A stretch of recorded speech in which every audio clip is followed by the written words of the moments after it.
Here we're looking to write down the radius, or the equations. We're given the equations of two circles and we're asked to write down the centre and radius length of each circle. And see, look at the format of the circles, the way they're written out. And if you look on page 19 on the log table, you'll see that this is one way to do a circle. They give this style of equation here, and the centre is given by minus g minus f, and this is the radius. So if we look at circle C1 here, minus 6x, minus 6x is equivalent to plus 2gx. You see that? Plus 2gx. So forget about the x's, and now we have 2g equals minus 6. 2g equals minus 6. So if we divide both sides by 2, we get minus 3 equals g. So minus g equals plus 3. And in a similar way, the 2f bit there with minus 10 is equal to 2f, right? So 2f equals minus 10, f equals minus 5, because we divided both sides by 2. So minus f actually equals plus 5. So the centre, minus g minus f, is equal to 3, 5. And then the radius is given by this formula here. The radius is equal to the square root of g squared, which is going to be 9, plus f squared is going to be 25, minus c being the constant at the end, and it's plus 29, so it's minus 29.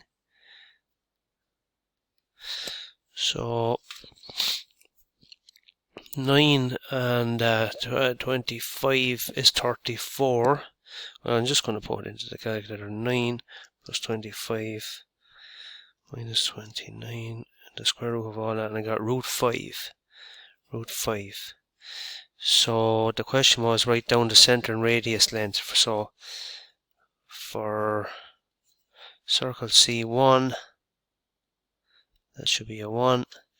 We have a centre of 3, 5, and r is equal to root 5. Then we're going to do a similar process for circle C2. You see, with 2g is going to be equivalent to minus 2 there, right?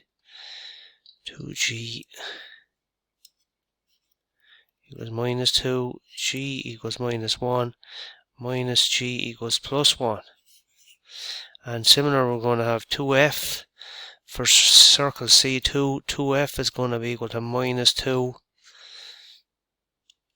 F is going to be equal to minus 1, and minus f is going to be equal to plus 1.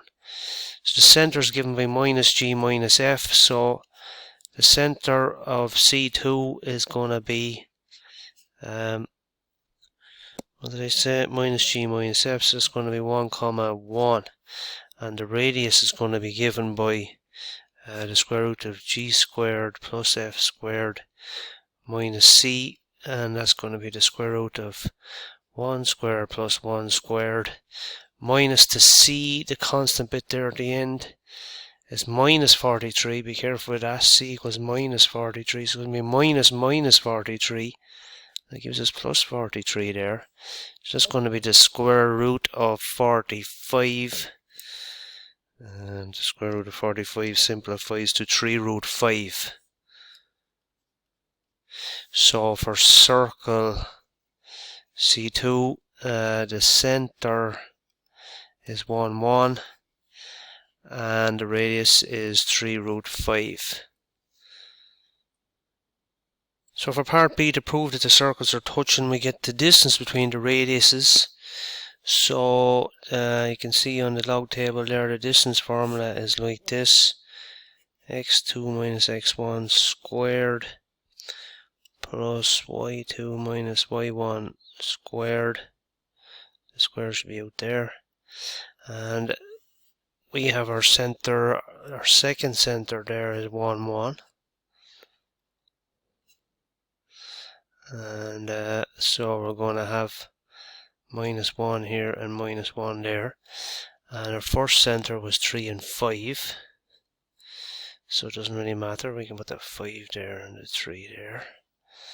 and that gives us 5 minus 1 is 4, squared is 16, plus 2 squared is 4, so that's going to be we're going to get root 20. That's the distance between the centers.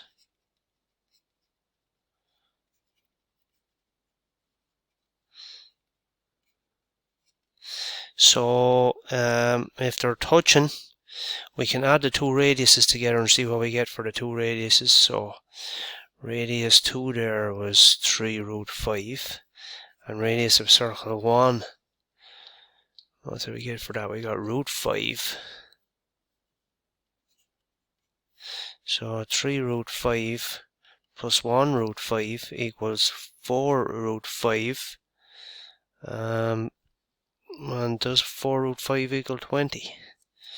Well, if you bang root 20, I suspect that root 20 does equal 4 root 5. I'm just going to bang root 20 into the calculator and press equals, and I get 2 root 5.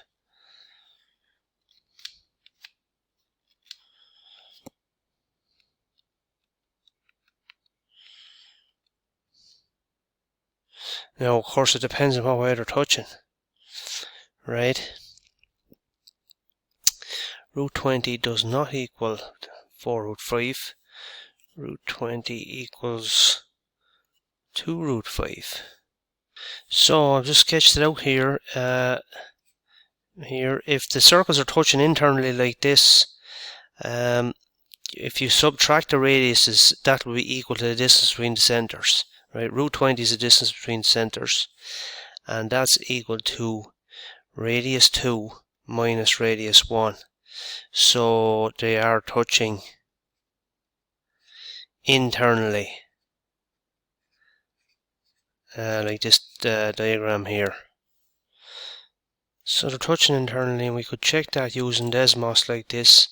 Here's one circle, and here's the other circle, and you can see they're touching internally.